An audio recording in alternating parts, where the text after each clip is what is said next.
Mamoluor Raila Odinga Osingo mar bedo gi rowere moheo ang'wen e sirikal mare akoyiere kaka ker mar abich ma pacho kaendi e yiero maduong' ma higa manyien akoloso kod rowere mawuok e gwengego eko mag Mount Kenya e romo mobagi e mbalariany mar The University of Nairobi. Raila owacho ni obiro keto e ong'ala manyime somb rowere e pacho kaendi kaka yorno mar jiwogi kendo miyo ngimagi mbele obed maber.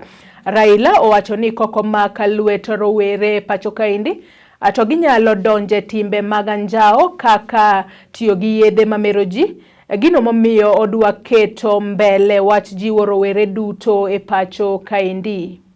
Gender-based violence, agree that gender-based violence is so rampant.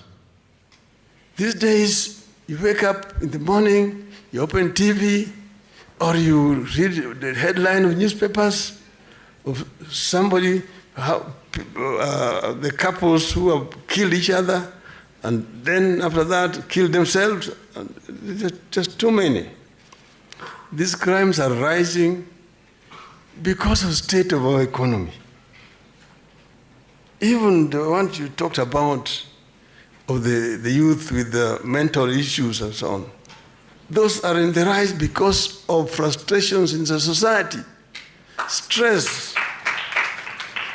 and pressures in our society is what is causing these things. So don't come about palliative answers, curative measures. You want to have preventive measures. Prevent them by dealing with the issues which are causing them.